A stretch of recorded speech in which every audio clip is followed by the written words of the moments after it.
Alright everybody, how y'all doing, and welcome back to my channel. Today I'm here with an unboxing of the Asrock FM2A78M HD Plus motherboard. Now the motherboard came off eBay, but I am so happy to have it. And one thing I like about the PC user, he took good care of it. It's like brand spanking new. So let's go ahead and get into the unboxing of it and show you and go over the details and specs of this motherboard here.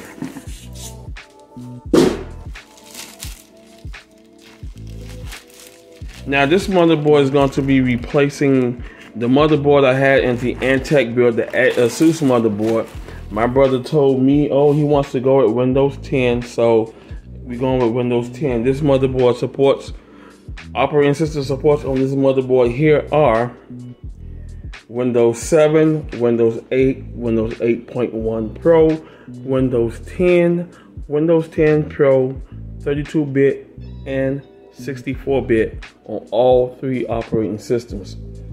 Now, to go ahead and kick things off, we are going to do it like this here. Okay, starting up here, here's your 24-pin power connect. Here is your CPU connect.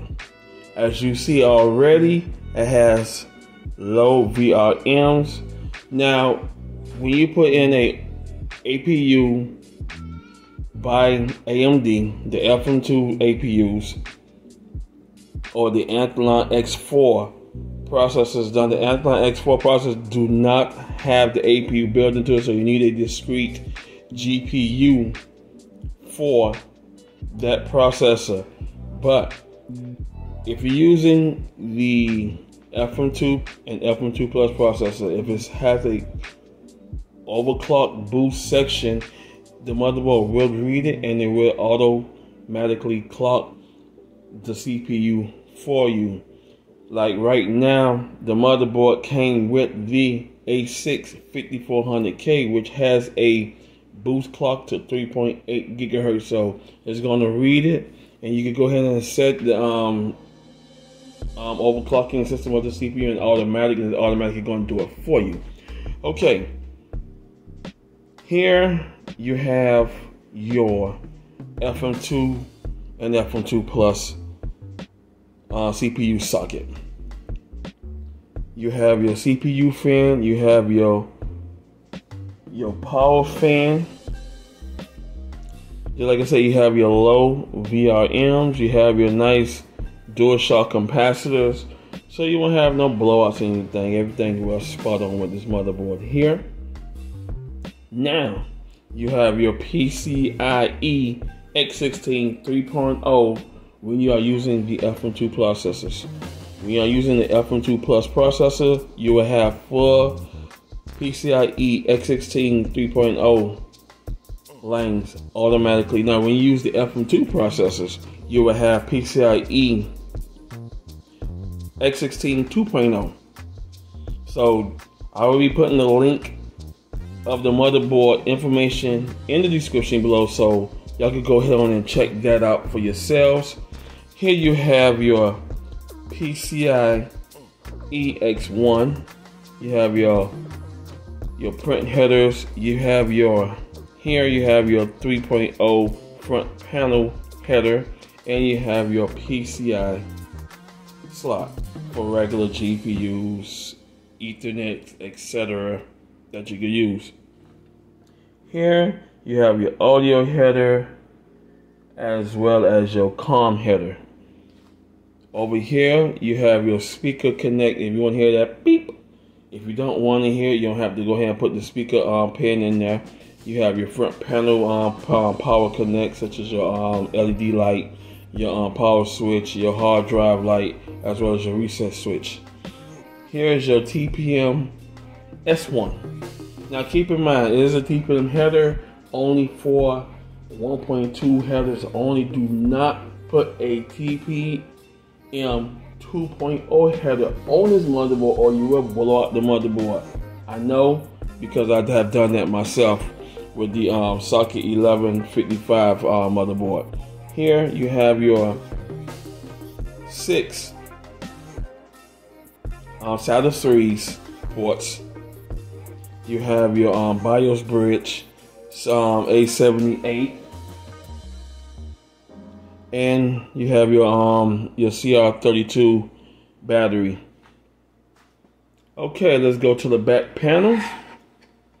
Okay, the back panel is your audio header. You have 4 2.0 headers, jacks in the back. You have your Ethernet 10, 100, 1000 jack. You have 2 USB 3.0 headers.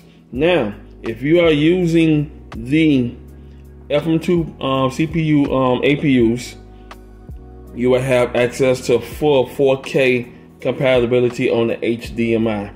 Now, if you're using the FM2, you will have 2K to 1080p with the HDMI. You have your DVI as well as your VGA, and you have your PS2 mouse and your PS2 keyboard. Yes. Now, one thing I love about this motherboard here, and I love it Asrock, it is a micro ATX motherboard,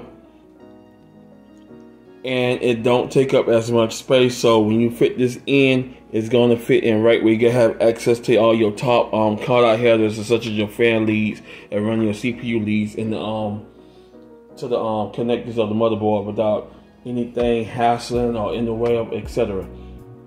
Now, for RAM, it is dual channel non-ECC DDR3 memory. It goes up to speeds up to 1866. The gigabyte capacity of this here channel slots goes up to 32 gigabyte. If you don't want to go ahead and install go up to 32 gigabyte, you can go to 16 gigabyte. That's 2 8 gigabyte sticks at DDR3 non-ECC. You can go to 1600, 1066 megahertz, or 1866 megahertz in speed. If you want to use all that memory, you can install 2 4 gigabytes, etc. Now just keep in mind, if you go lower than that, you'll be on 32-bit. So try to stay 4 gigabytes or higher for 64-bit capacity. Other than that, this is a great motherboard by Asrock. The motherboard came out in 2012. Now y'all keep in mind, yes, I do get a lot of old school stuff from 2012, 2013, 2014 to 2015. With me, if you know your hardware and if you know where you're going at with it, it's not an issue. To the gamers universe, this motherboard is not for you. Now, back in the days it was, because this was one of the most top leading motherboards you could game off of back in 2012 and 2013. Now, since our games are more high-end demanding, it's like gameplay is in anime form now, you're gonna need a high-end CPU and a high-end GPU to push this. Now, if you want to go ahead and play most modern games, you need a 4-core 4-thread with a nice good PCI 3.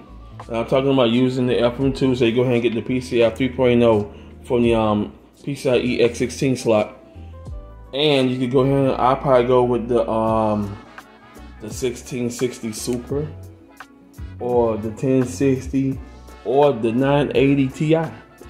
That's still a great graphic card in 2022. Just like I said, if you know your hardware, you know exactly and what games you're playing on this motherboard. You know exactly what to do because you know your hardware. Now, for ones that don't know the hardware and the commentators, then obviously what I'm saying to you, you understand it, and I cannot help you. I want to thank y'all for watching. If you like this video, hit the like button on the way out, and I'll see y'all in the next one.